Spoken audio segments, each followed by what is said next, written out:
If spiritual process has to become a common reality for everybody, it's extremely important that it is presented as a science, as a scientific method. See, today your intellect is made this way. Only if I speak something logical, you will listen.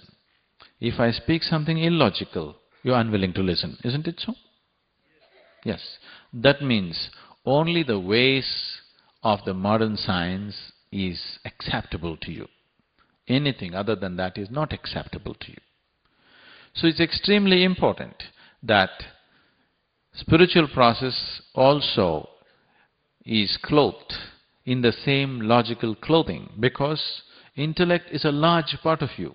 If I met you 2,000 or 10,000 years ago, your intellect was not the most dominant part in you, your emotion was the most dominant part in you. Is it so? If I happen to meet you 10,000 years ago or even 1,000 years ago, your emotion would have been the dominant factor, not your intellect. But today, things have changed and your intellect is the dominant factor in you. Once your intellect is dominant, anything illogical it cannot come to terms with. No way it will come to terms with. At the same time, the greatest intellects on the planet who have become great scientists, now they are taking you to an absolutely illogical spot. Absolutely illogical spot.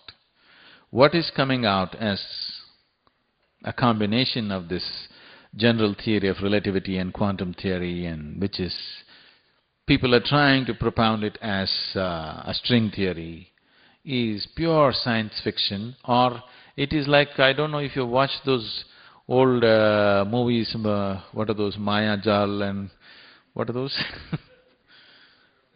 What is that, N.T. Ramarao movies are coming, where people will appear here, disappear there, come here, go there, the same man is in 10 different forms he takes on, all these things. Scientists are beginning to talk like this movies now, because they don't have perception for this, but their mathematical calculations is giving them a feeler of what is to be expected.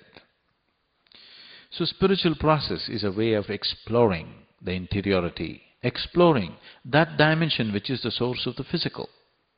There is a whole science and technology for this. The reason why it has become ridiculous in many ways is, one thing is because we did not, or over a period of time, the necessary institutions did not survive. The necessary investment in terms of time, money, intellect, resources, people did not happen in that direction. So all kinds of people, anybody who reads the second chapter of Bhagavad Gita becomes spiritual today. Yes, because it's very easy. Now you can talk things that nobody can, a kind of logic which is unbeatable, a kind of logic which is totally unbeatable, but nothing spiritual about you learning a book. Maybe the person who spoke the book is talking about something else, but you reading the book and knowing it logically, there is nothing spiritual about it. If you intellectually incline yourself, you're paving the way, that's all. The road is not the destination, isn't it? You read the Gita, you got inspired by Krishna's words. Now, maybe you're inclined, but you're not spiritual. I want you to understand the distinction. Spirituality means a dimension beyond the physical has become a living reality for you. For you, the Creator is not somebody who is sitting up there. Creator is not somebody that you look up to. Creator is not somebody that you pray to. Creator is not somebody that you dream of or imagine. It is a living reality, like your breath and your body. The source of creation also functions within you every moment of your life. If this happens, then we say you're spiritual. Otherwise, we say you're on the path. Now, if you want to go to a dimension which is beyond the physical, through a physical means, it is not going to happen. You need a perception which is beyond the physical. Only then you approach the dimension which you refer to as spiritual. The reason why this has not happened the way it should have happened, especially in this country, which has such a large body of spiritual work behind it. When Mark Twain, you know Mark Twain? When Mark Twain visited India for over 3 months, he had a good guide who took him around to the right places. And when he was leaving, he said, anything that can ever be done, either by man or God, has been done in this land. This is probably one of the best compliments India has ever received. And it is so.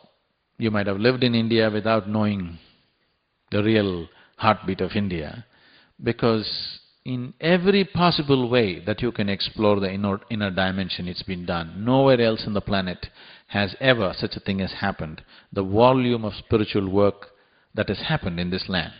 In spite of that, why is it not alive in a real sense, being alive in everybody's life? Is simply because we did not, or those institutions which transmitted this kind of knowledge did not withstand the rigors of time and history, and it crumbled. And later on, for whatever reasons, we did not invest the necessary investment to make these things happen.